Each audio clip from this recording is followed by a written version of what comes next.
এবার রব্বে করিম বললেন, যাও তোমাকে 50 কোটি টাকার সম্পদ একদিকে দিলাম, আর একদিকে দিলাম সারা জীবনের গুনাহ মাফ। কোনটা নিবা? কিরে, টাকা নিবেন না? তখন আপনি বলবেন, যতই তো এই অর্থই তো যতই অনর্থর মূল।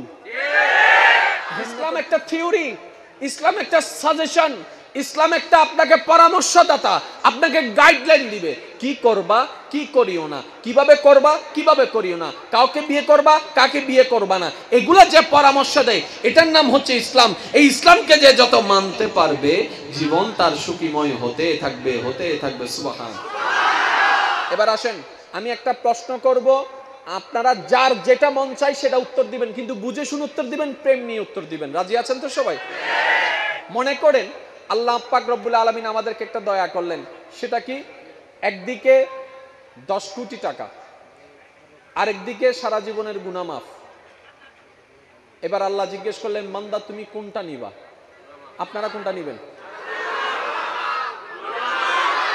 আরেকটু জোরে। এবার রব্বে করিম বললেন, যাও তোমাকে 50 কোটি টাকার সম্পদ একদিকে দিলাম, আর একদিকে দিলাম সারা জীবনের গুনাহ মাফ। কোনটা নিবা? কিরে, টাকা নিবেন না? তখন আপনি বলবেন, যতই তো এই অর্থই তো যতই অনর্থর মূল।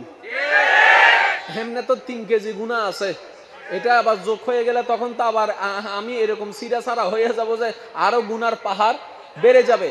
এবার একটু ভাবেন, আপনি আমি নাকি টাকার পাগল, মানুষ নাকি ধনের পাগল? সবসময় তো শুনি। কিরে, এই প্রশ্নের উত্তরে আমরা গুনাহ মাফটা কেন বেছে নিলাম? তার মানে আমাদের মন কিন্তু আসলে আসল খবরটা জানে যে আমাদের আসলে সম্পদের দরকার না, রবের রহমতের দরকার। আমাদের আসলে ঘর বাড়ির দরকার নেই, রবের একটু মায়ার দরকার। আর রবের মায়া ছাড়া, রহমত ছাড়া কখনো গুনাহ মাফ হবে না। আমরা এতটুকু উপলব্ধি করতে পেরেছি, এই দুনিয়া তো আজ না হয় কাল আমাকে ছেড়ে দিতেই হবে। কবর হবে আমার চিরস্থায়ী ঘরের মতো একটি জায়গা। কত হাজার রাত সেই একলা ঘরের মধ্যে থাকতে হবে। আমাদের তো জানা নেই, সঙ্গী নাই, সাথী নাই, কেউ নাই, একাকীভাবে থাকবো। যতই গুনাহগার হই না কেন, আমরা এই বাস্তবতাকে অস্বীকার করতে পারি না। কাল হাসরের ময়দানে রব্বে করিমের সামনে কিভাবে নিজের জীবন খাতা নিয়ে দাঁড়াবো, সে চিন্তাই আমাদের অন্তরের সবার মধ্যে একটা ঘাবড়াহট আছে। আমরা সবাই এটা নিয়ে ভাবনায় আছি, রবকে কিভাবে আমি প্রশ্নের উত্তর দিব, কিভাবে আমার বিচার কার্য থেকে আমি রক্ষা পাবো। তোর সব কিছু থেকে বাঁচার জন্য অন্যতম একটি রাস্তা হচ্ছে গুনাহ মাফ হয়ে যাওয়া, পাপ মোচন হয়ে যাওয়া। এবার আওয়াজ দিয়ে বলুন তো, এই গুনাহটা মাফ করতে পারেন কে? এই গুনাহটা মুছে দিতে পারেন কে? আরেকটু জোরে। এবার বান্দাকে রব যখন জিজ্ঞেস করে 50 কোটি নিবা নাকি গুনাহ মাফের অপশনটা নিবা, এবার সব বান্দাই বলে, মওলা গুনাহ মাফের অপশনটাই নিব, পাপ মোচন করার অপশনটাই নিব। এবার জগৎ জিজ্ঞেস করে 50 কোটি টাকা তোমার অন্য পাশে, এটা নিলা না কেন? তখন ওই বান্দা বলে, গুনাহ মাফ সেটাই আমার চাওয়া, আমি রবের কাছে প্রিয় হতে চাই। এই রবের জমিনে দাঁড়িয়ে, রবের দেওয়া দেহ ব্যবহার করে, রবের দেওয়া খাবার খেয়ে, রবের দেওয়া শক্তি নিয়ে রবের বিরুদ্ধে কাজ করেছি, রবের হুকুম অমান্য করেছি।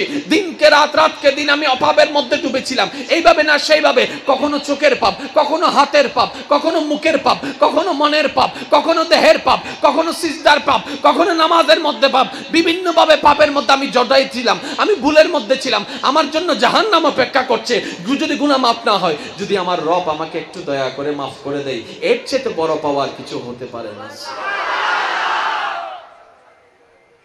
এবার একটা কথা বলি আপনাদেরকে, যে আপনাকে ভালোবাসে, যে আপনাকে যত্ন নেয়, যে আপনাকে কেয়ারিং করে, যে আপনার একটু খবর রাখে, যে আপনার কষ্টে কষ্ট পায়, তাকে কি ভালো না বেশে থাকা যায়? তাকে ভালো না বেশে থাকা যায়? কত সংসার ভেঙে যাচ্ছে শুধু এগুলা না থাকার কারণে। স্বামী স্ত্রী একই ছাদের নিচে আছে সত্য, কিন্তু যে কেয়ারিং থাকার কথা পরস্পরের প্রতি সেটা নেই, যে মায়া মহাব্বত থাকার কথা পরস্পরের প্রতি সেটা নেই। ঘরে ঢুকলেই যেন অশান্তি হয়ে যায়, ঝগড়া। এই দুইজন সেপারেট হতে হতে শেষ পর্যন্ত সন্তানদের জীবন পর্যন্ত রিস্কে পড়ে যাচ্ছে। আল্লাহর ওয়াস্তে একটু বোঝার চেষ্টা করেন। তো স্বামী স্ত্রী যারা আছেন, এই দুনিয়াতে কেউ চিরস্থায়ী থাকার জন্য আসেননি। স্বামী স্ত্রীকে সাপোর্ট করবেন, স্ত্রী স্বামীকে সাপোর্ট করবেন। কি হিসেবে? আপনার রবের বান্দা হিসেবে। আপনি ভুলে যান এটা আপনার স্বামী, আপনি ভুলে যান এটা আপনার স্ত্রী, আপনি এটা মনে করুন এটা আমার রবের বান্দা, এটা আমার রবের বান্দি। সুবহানাল্লাহ। দেখবেন অন্তর থেকে একটা শ্রদ্ধা কাজ করবে। আগে যেরকম হুট করে রাগ চলে আসতো সেটা আর রাগ আসবে না, কারণ আপনি তো এটা জানেন যে রবের বান্দার জন্য জীবন সহজ করে আল্লাহ তার জন্য জীবন সহজ করে দিয়েছে। একটু মনোযোগ, একটু মনোযোগ। আমি বিরক্ত হচ্ছেন আপনারা? সমস্যা নাই, আমি আর 10-15 মিনিটের মধ্যে ইনশাল্লাহ শেষ করে দিই। অনেকে কষ্ট পাচ্ছে, আমি দেখতে পাচ্ছি। আমি আসলে আন্দা মানুষ তো বেশি দেখতেছি না, কদ্দুর মানুষ হয়েছে এটাও দেখতেছি না। কেন আত্মান তুলিবেন না চাইতাম।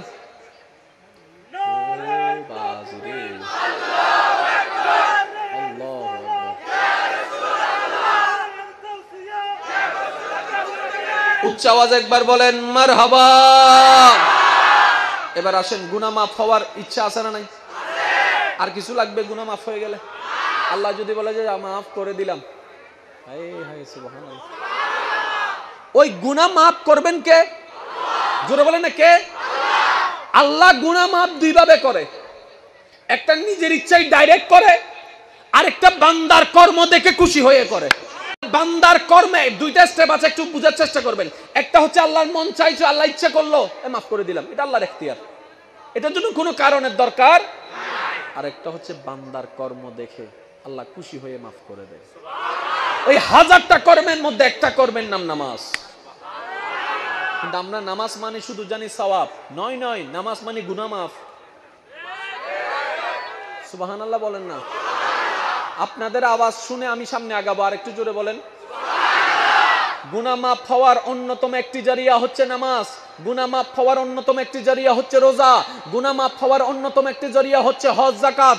গুনাহ মাফ হওয়ার অন্যতম একটি জারিয়া হচ্ছে মা বাবার চেহারার দিকে মায়ার নজরে তাকানো, ভালোবাসার নজরে তাকানো। গুনাহ মাফ হওয়ার একটা জারিয়া হচ্ছে মুরব্বীকে সম্মান করা, ছোটদেরকে স্নেহ করা, তৃষ্ণার্তকে পানি পান করানো, ক্ষুধার্তকে খানা দান করানো, অসহায়কে সাহায্য করা। কেউ রাস্তা দিয়ে হেঁটতে পারছে না, রাস্তা ভেঙে যাওয়ার কারণে 5 জন যুবক দাঁড়াই গেলেন, নিজের পরিশ্রম থেকে কষ্ট করে সহযোগিতা নিয়ে ওই রাস্তাটা মেরামত করে দিলেন। যতজন ব্যক্তি ওই রাস্তার ফসল পাবে, উপকার পাবে, আপনাদের আমলনামায় সওয়াব হতেই থাকবে, গুনাহ মাফ হতেই থাকবে, গুনাহ মাফ হতেই থাকবে। আল্লাহ তাআলা চাই প্রত্যেকটা বান্দা জান্নাতে যাক, আর জান্নাতে যাওয়ার বাঁধা হচ্ছে এই গুনাহ। আল্লাহ সেই গুনাহকে মিটাই দেওয়ার 1000টা রাস্তা খুলে দিয়েছেন। আমরা ভাবার চেষ্টা করি না। সবাই মিলে একবার বলেন তো সুবহানাল্লাহ। হয় না? একটু জোরে। কয় সেকেন্ড লাগছে?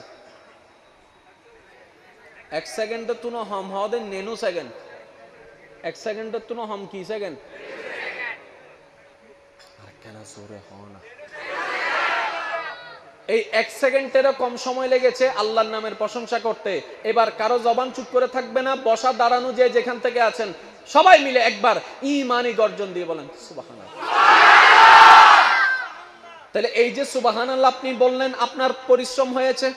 যদি এটা আমাদের কাছে পরিশ্রম মনে হয় না, 1 সেকেন্ড এগুলো কি পরিশ্রম? পরিশ্রমের মতো লাগে না। পরিশ্রম মানে আমাদের কি মনে হয়? যেটা করতে ঘাম ঝরে, এটা আমরা পরিশ্রম মনে করি। এবার দেখেন ভাইয়া, একটু মনোযোগ। কেউ আপনাকে বললেন, বিয়ে বাড়িতে গেছেন, ভাই ওই পানির জগটা দেন। তাহলে আপনি পানি ওনাকে দেওয়ার জন্য জগটা আলগালেন। পরিশ্রম হয়েছে কি হয়নি? দিচ্ছেন, পরিশ্রম হচ্ছে কি হচ্ছে না? ওনাকে দিলেন। টোটাল জিনিসটা করতে 5 সেকেন্ড লাগছে। কোনো মানুষ কি ওনার থেকে বেতন চাইবে? ভাই আমি আপনাকে পানিটা দিলাম, 5 সেকেন্ড আমার লস হয়েছে, আমাকে এখন বেতন দেন। না আপনি চাইবেন, না তিনি দিবেন। এটাই তো নিয়ম। এখানে কোনো লেনদেন আসবে? দুনিয়ার মালিকের অবস্থা তো জানেন। 6 মাস চাকরি করানোর পরও বেতন দেয় নাই এমন হাজারো যুবক প্রবাসী আছে। কিন্তু এমন মালিক দুনিয়াতে নাই যে আপনাকে 1 মাস চাকরি করানোর ফলে 1 বছরের বেতন দিবে। এমন মালিকের দেখা দুনিয়াতে পাওয়া যাবে না। এমন মালিকের দেখা দুনিয়াতে পাওয়া যাবে না। বরঞ্চ আপনি করেছেন 10 নিয়ে, আপনাকে দেওয়ার সময় 8 দিবে, বাকি 2টা বলবে যে কনসিডার করে দাও, এখানে একটু কনসিডার করো, এখানে একটু ডিসকাউন্ট দাও, এটা এখানে করো, সেটা সেখানে করো। আবার অনেকে তো এমন পর্যন্ত আছে টাকাও দিবে, আবার কামগুলাকে ভালো করে করার মতো ডবল কাজ আদায় করে নেয়। এটা হচ্ছে দুনিয়ার মালিক। যুবক ভাইরা প্রস্তুত আছেন আপনারা? মনোযোগ আছে? আরেকটু জোরে বলেন না, মনোযোগ আছে? এটা হচ্ছে দুনিয়ার মালিক, যে 1 মাস চাকরি করানোর পরে 6 মাসের বেতন দেয় না, বরঞ্চ সে 1 মাস থেকে একদিন যদি অনুপস্থিত থাকেন সেই বেতনও কেটে নিয়ে যাবে। এবার আসেন একবার আসল মালিকের দিকে তাকাই, ওনার বেতন কেমন। যে মালিকের কথা আমরা ভুলে গিয়েছি, চলেন না আজকের জন্য হলো অন্তত সেই মালিকের কথা একটু চিন্তা করি। মওলা তুমি তো মালিক। রব্বে করিম বলে যে হ্যাঁ আমি তো মালিক। মওলা তাহলে আমরা সার্ভেন্ট, আমরা বান্দা, আমরা গোলাম, আমরা কর্মচারী। বলে যে হ্যাঁ তোমরা কর্মচারী। তো মওলা আমরা তো জানি কর্মচারী যখন চাকরি করে, পরিশ্রম করে, কিছু না কিছু তো বেতন দেয়। মওলা আমি যে কোম্পানিতে চাকরি করি মাসে আমাকে এত স্যালারি দেয়, যদি আমি না যাই কোনো কারণে এখান থেকে স্যালারি কেটে রাখে। আর যদি আমি অনেক সময় এমনও হয়েছে পৌঁছতে জ্যামের কারণে লেট হয়েছে, আমাকে বকা শুনতে হয়েছে, আমাকে গালি শুনতে হয়েছে। অনেক সময় আমার পরিবারের মানুষ অসুস্থ থাকার কারণে আমি অ্যাটেন্ড করতে পারি নাই, আমাকে কথা শুনতে হয়েছে। তোমার পরিবার দেখার জন্য তো আমি অফিস খুলে বসে থাকি নাই, তোমার পরিবারের হিসাব তোমার। মওলা এরকম ব্যবহার আমার সহ্য করতে হয়েছে। ও মওলা তুমি তো কখনো এমন তো নামাজ পড়ি নাই, কিন্তু বকা তো দাও নাই, গালি তো দাও নাই, গালি তো দাও নাই, বকা তো দাও নাই। ও মওলা কত অন্যায় কাজ করেছি তোমার জমিনে থেকে, জমিনকে তো কখনো হুকুম দাও নাই যে আমাকে পাকড়াও করে ধরে রাখার জন্য। ও মওলা এতদিন বুঝতে পারি নাই, এখন বুঝতে পারছি তোমার মায়ার কথা, তোমার ভালোবাসার কথা, তোমার মমতার কথা, তোমার রহমতের কথা, তোমার মাগফিরাতের কথা, তোমার দয়ার কথা। মওলা এখন একটু উপলব্ধি হচ্ছে। তারপর একটু এই বান্দার অবুঝ মনটা জানতে চাচ্ছে, ও মওলা পরিশ্রম যদি করি বেতন তো থাকে, মওলা পরিশ্রম যদি তোমার জন্য করি বেতনটা কিরকম হবে। এবার নবী রাহমাতুল্লিল আলামিন মিশকাতুল মাসাবি কিতাবের 38 নম্বর পৃষ্ঠার মধ্যে বলে, আম্মা আল্লাহর কোন বান্দা যদি অন্তর থেকে ভালোবাসা নিয়ে একবার, শুধু একবার 1 সেকেন্ডের কম সময় পরিশ্রম করে একবার শুধু সুবহানাল্লাহ বলে, আসমান জমিনের মাঝখানে যত জায়গা আছে সব আল্লাহ সওয়াব দ্বারা পরিপূর্ণ করে দিবেন। এবার রব্বে করিম বললেন যাও তোমাকে 50 কোটি টাকার সম্পদ একদিকে দিলাম, আর একদিকে দিলাম সারা জীবনের গুনাহ মাফ। কোনটা নিবা? ফিরে টাকা নিবেন না? তখন আপনি বলবেন যতই তো এই অর্থই তো যতই অনর্থের মূল। ইসলাম একটা থিওরি, ইসলাম একটা সাজেশন, ইসলাম একটা আপনাকে পরামর্শদাতা, আপনাকে গাইডলাইন দিবে কি করবা কি করিও না, কিভাবে করবা কিভাবে করিও না, কাউকে বিয়ে করবা কাকে বিয়ে করবা না, এগুলা যে পরামর্শ দেয় এটার নাম হচ্ছে ইসলাম। এই ইসলামকে যে যত মানতে পারবে জীবন তার সুখীময় হতে থাকবে, হতে থাকবে। সুবহান। এবার আসেন আমি একটা প্রশ্ন করব, আপনারা যার যেটা মন চাই সেটা উত্তর দিবেন, কিন্তু বুঝে শুনে উত্তর দিবেন, প্রেম নিয়ে উত্তর দিবেন। রাজি আছেন তো সবাই? মনে করেন আল্লাহ পাক রব্বুল আলামিন আমাদেরকে একটা দয়া করলেন, সেটা কি একদিকে 10 কোটি টাকা, আরেকদিকে সারা জীবনের গুনাহ মাফ। এবার আল্লাহ জিজ্ঞেস করলেন বান্দা তুমি কোনটা নিবা? আপনারা কোনটা নিবেন? আরেকটু জোরে। এবার রব্বে করিম বললেন যাও তোমাকে 50 কোটি টাকার সম্পদ একদিকে দিলাম, আর একদিকে দিলাম সারা জীবনের গুনাহ মাফ। কোনটা নিবা? ফিরে টাকা নিবেন না? তখন আপনি বলবেন যতই তো এই অর্থই তো যতই অনর্থের মূল। এমনি তো 3 কেজি গুনাহ আছে, এটা আবার যোগ হয়ে গেলে তখন তো আবার আমি এরকম সিরা সারা হয়ে যাব যে আরো গুনার পাহাড় বেড়ে যাবে। এবার একটু ভাবেন, আপনি আমি নাকি টাকার পাগল, মানুষ নাকি ধনের পাগল? সবসময় তো শুনি। কিরে এই প্রশ্নের উত্তরে আমরা গুনাহ মাফটা কেন বেছে নিলাম? তার মানে আমাদের মন কিন্তু আসলে আসল খবরটা জানে যে আমাদের আসলে সম্পদের দরকার না, রবের রহমতের দরকার। আমাদের আসলে ঘর বাড়ির দরকার নেই, রবের একটু মায়ার দরকার। আর রবের মায়া ছাড়া, রহমত ছাড়া কখনো গুনাহ মাফ হবে না। আমরা এতটুকু উপলব্ধি করতে পেরেছি এই দুনিয়া তো আজ না হয় কাল আমাকে ছেড়ে দিতেই হবে, কবর হবে আমার চিরস্থায়ী ঘরের মতো একটি জায়গা। কত হাজার কত হাজার কত হাজার রাত সেই একলা ঘরের মধ্যে রাখতে হবে, থাকতে হবে। আমাদের তো জানা নেই, সঙ্গী নাই, সাথী নাই, কেউ নাই, কেউ নাই, একা কিভাবে থাকবো? যতই গুনাহগার হই না কেন আমরা এই বাস্তবতাকে অস্বীকার করতে পারি না। কাল হাসরের ময়দানে রব্বে করিমের সামনে কিভাবে নিজের জীবন খাতা নিয়ে দাঁড়াবো, সে চিন্তাই আমাদের অন্তরের সবার মধ্যে একটা ঘাবড়াহট আছে। আমরা সবাই এটা নিয়ে ভাবনায় আছি, রবকে কিভাবে আমি প্রশ্নের উত্তর দিব, কিভাবে আমার বিচার কার্য থেকে আমি রক্ষা পাবো। তোর সব কিছু থেকে বাঁচার জন্য অন্যতম একটি রাস্তা হচ্ছে গুনাহ মাফ হয়ে যাওয়া, গুনাহ মাফ হয়ে যাওয়া, পাপ মোচন হয়ে যাওয়া। এবার আওয়াজ দিয়ে বলুন তো, এই গুনাহটা মাফ করতে পারেন কে? এই গুনাহটা মুছে দিতে পারেন কে? আরেকটু জোরে। এবার বান্দাকে রব যখন জিজ্ঞেস করে 50 কোটি নিবা নাকি গুনাহ মাফের অপশনটা নিবা, এবার সব বান্দাই বলে মওলা গুনাহ মাফের অপশনটাই নিব, গুনাহ মাফের অপশনটাই নিব, পাপ মোচন করার অপশনটাই নিব। এবার জগৎ জিজ্ঞেস করে 50 কোটি টাকা তোমার অন্য পাশে, এটা নিলা না কেন?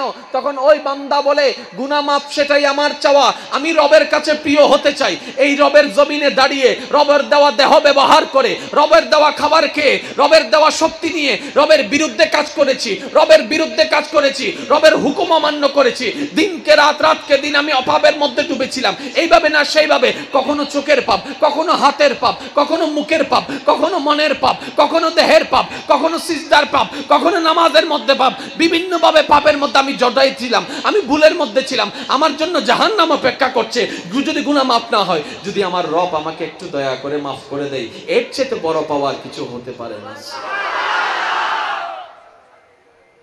এবার একটা কথা বলি আপনাদেরকে, যে আপনাকে ভালোবাসে, যে আপনাকে যত্ন নেয়, যে আপনাকে কেয়ারিং করে, যে আপনার একটু খবর রাখে, যে আপনার কষ্টে কষ্ট পায়, তাকে কি ভালো না বেসে থাকা যায়? তাকে ভালো না বেসে থাকা যায়? কত সংসার ভেঙে যাচ্ছে শুধু এগুলা না থাকার কারণে। স্বামী স্ত্রী একই ছাদের নিচে আছে সত্য, কিন্তু যে কেয়ারিং থাকার কথা পরস্পরের প্রতি সেটা নেই, যে মায়া মহাব্বত থাকার কথা পরস্পরের প্রতি সেটা নেই। ঘরে ঢুকলেই যেন অশান্তি হয়ে যায়, ঝগড়ার আর ঝগড়া। এই দুইজন সেপারেট হতে হতে শেষ পর্যন্ত সন্তানদের জীবন পর্যন্ত রিস্কে পড়ে যাচ্ছে। আল্লাহর ওয়াস্তে একটু বোঝার চেষ্টা করেন। তো স্বামী স্ত্রী যারা আছেন, এই দুনিয়াতে কেউ চিরস্থায়ী থাকার জন্য আসেননি। স্বামী স্ত্রীকে সাপোর্ট করবেন, স্ত্রী স্বামীকে সাপোর্ট করবেন। কি হিসেবে? আপনার রবের বান্দা হিসেবে। আপনি ভুলে যান এটা আপনার স্বামী, আপনি ভুলে যান এটা আপনার স্ত্রী, আপনি এটা মনে করুন এটা আমার রবের বান্দা, এটা আমার রবের বান্দি। সুবহানাল্লাহ। দেখবেন অন্তর থেকে একটা শ্রদ্ধা কাজ করবে। আগে যেরকম হুট করে রাগ চলে আসতো, সেটা আর রাগ আসবে না, কারণ আপনি তো এটা জানেন যে রবের বান্দার জন্য জীবন সহজ করে আল্লাহ তার জন্য জীবন সহজ করে দিয়েছে। একটু মনোযোগ, একটু মনোযোগ। আমি বিরক্ত হচ্ছেন আপনারা? সমস্যা নাই, আমি আর 10-15 মিনিটের মধ্যে ইনশাল্লাহ শেষ করে দিই। অনেকে কষ্ট পাচ্ছে, আমি দেখতে পাচ্ছি। আমি আসলে আন্দা মানুষ তো বেশি দেখতেছি না, কদ্দুর মানুষ হয়েছে এটাও দেখতেছি না। কেন আত্মান তুলিবেন না চাইতাম।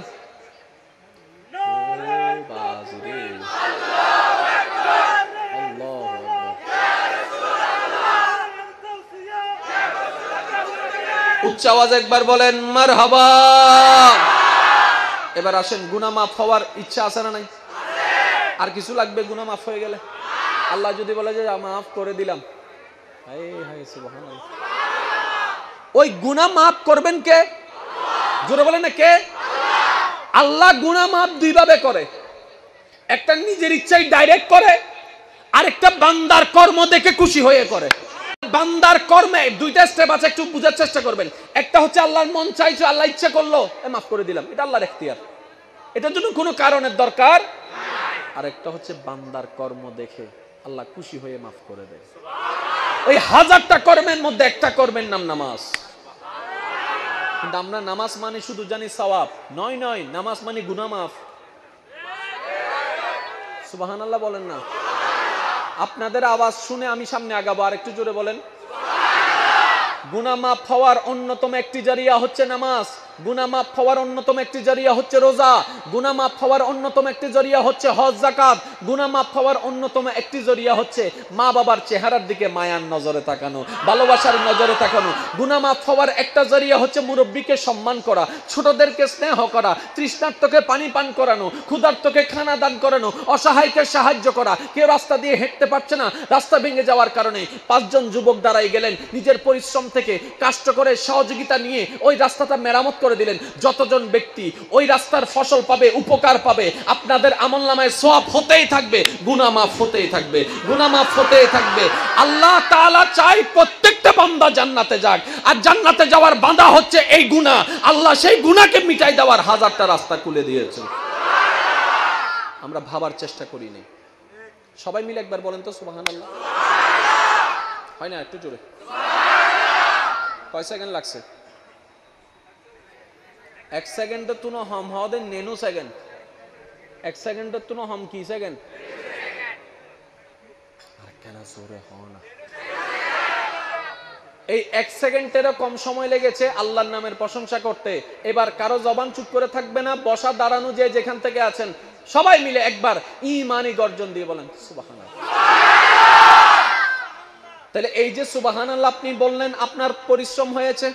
যদি এটা আমাদের কাছে পরিশ্রম মনে হয় না, 1 সেকেন্ড এগুলো কি পরিশ্রম? পরিশ্রমের মতো লাগে না। পরিশ্রম মানে আমাদের কি মনে হয়? যেটা করতে ঘাম ঝরে, এটা আমরা পরিশ্রম মনে করি। এবার দেখেন ভাইয়া, একটু মনোযোগ। কেউ আপনাকে বললেন, বিয়ে বাড়িতে গেছেন, ভাই ওই পানির জগটা দেন। তাহলে আপনি পানি ওনাকে দেওয়ার জন্য জগটা আলগালেন। পরিশ্রম হয়েছে কি হয়নি? দিচ্ছেন, পরিশ্রম হচ্ছে কি হচ্ছে না? ওনাকে দিলেন। টোটাল জিনিসটা করতে 5 সেকেন্ড লাগছে।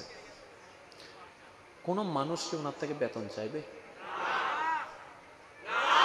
ভাই আমি আপনাকে পানিটা দিলাম, 5 সেকেন্ড আমার লস হয়েছে, আমাকে এখন বেতন দেন। না আপনি চাইবেন না তিনি দিবেন, এটাই তো নিয়ম। এখানে কোনো লেনদেন আসবে? দুনিয়ার মালিকের অবস্থা তো জানেন। 6 মাস চাকরি করানোর পরও বেতন দেয় নাই এমন হাজারো যুবক প্রবাসী আছে। কিন্তু এমন মালিক দুনিয়াতে নাই যে আপনাকে 1 মাস চাকরি করানোর ফলে 1 বছরের বেতন দিবে। এমন মালিকের দেখা দুনিয়াতে পাওয়া যাবে না, এমন মালিকের দেখা দুনিয়াতে পাওয়া যাবে না। বরঞ্চ আপনি করেছেন 10 নিয়ে, আপনাকে দেওয়ার সময় 8 দিবে, বাকি 2টা বলবে যে কনসিডার করে দাও, এখানে একটু কনসিডার করো, এখানে একটু ডিসকাউন্ট দাও, এটা এখানে করো, সেটা সেখানে করো। আবার অনেকে তো এমন পর্যন্ত আছে টাকাও দিবে, আবার কামগুলাকে ভালো করে করার মতো ডবল কাজ আদায় করে নেয়। এটা হচ্ছে দুনিয়ার মালিক। যুবক ভাইরা প্রস্তুত আছেন আপনারা? মনোযোগ আছে? আরেকটু জোরে বলেন না, মনোযোগ আছে? এটা হচ্ছে দুনিয়ার মালিক যে 1 মাস চাকরি করানোর পরে 6 মাসের বেতন দেয় না, বরঞ্চ সে 1 মাস থেকে 1 দিন যদি অনুপস্থিত থাকেন সেই বেতন কেটে নিয়ে যাবে। এবার আসেন একবার আসল মালিকের দিকে তাকাই, ওনার বেতন কেমন? যে মালিকের কথা আমরা ভুলে গিয়েছি, চলেন না আজকের জন্য হলো অন্তত সেই মালিকের কথা একটু চিন্তা করি। মওলা তুমি তো মালিক। রব্বে করিম বলে যে হ্যাঁ আমি তো মালিক। মওলা তাহলে আমরা সার্ভেন্ট, আমরা বান্দা, আমরা গোলাম, আমরা কর্মচারী। বলে যে হ্যাঁ তোমরা কর্মচারী। তো মওলা আমরা তো জানি কর্মচারী যখন চাকরি করে, পরিশ্রম করে, কিছু না কিছু তো বেতন দেয়। মওলা আমি যে কোম্পানিতে চাকরি করি মাসে আমাকে এত স্যালারি দেয়, যদি আমি না যাই কোনো কারণে এখান থেকে স্যালারি কেটে রাখে। আর যদি আমি অনেক সময় এমনও হয়েছে পৌঁছতে জ্যামের কারণে লেট হয়েছে, আমাকে বকা শুনতে হয়েছে, আমাকে গালি শুনতে হয়েছে। অনেক সময় আমার পরিবারের মানুষ অসুস্থ থাকার কারণে আমি অ্যাটেন্ড করতে পারি নাই, আমাকে কথা শুনতে হয়েছে। তোমার পরিবার দেখার জন্য তো আমি অফিস খুলে বসে থাকি নাই, তোমার পরিবারের হিসাব তোমার। মওলা এরকম ব্যবহার আমার সহ্য করতে হয়েছে। ও মওলা তুমি তো কখনো এমন তো নামাজ পড়ি নাই, কিন্তু বকা তো দাও নাই, গালি তো দাও নাই, গালি তো দাও নাই, বকা তো দাও নাই। ও মওলা কত অন্যায় কাজ করেছি তোমার জমিনে থেকে, জমিনকে তো কখনো হুকুম দাও নাই যে আমাকে পাকড়াও করে ধরে রাখার জন্য। ও মওলা এতদিন বুঝতে পারি নাই, এখন বুঝতে পারছি তোমার মায়ার কথা, তোমার ভালোবাসার কথা, তোমার মমতার কথা, তোমার রহমতের কথা, তোমার মাগফিরাতের কথা, তোমার দয়ার কথা। মওলা এখন একটু উপলব্ধি হচ্ছে। তারপর একটু এই বান্দার অবুঝ মনটা জানতে চাচ্ছে, ও মওলা পরিশ্রম যদি করি বেতন তো থাকে, মওলা পরিশ্রম যদি তোমার জন্য করি বেতনটা কিরকম হবে? এবার নবী রাহমাতুল্লিল আলামিন মেশকাতুল মাসাবি কিতাবের 38 নম্বর পৃষ্ঠার মধ্যে বলে, আল্লাহর কোন বান্দা যদি অন্তর থেকে ভালোবাসা নিয়ে একবার, শুধু একবার 1 সেকেন্ডের কম সময় পরিশ্রম করে একবার শুধু সুবহানাল্লাহ বলে, আসমান জমিনের মাঝখানে যত জায়গা আছে সব আল্লাহ সওয়াব দ্বারা পরিপূর্ণ করে দিয়েছে।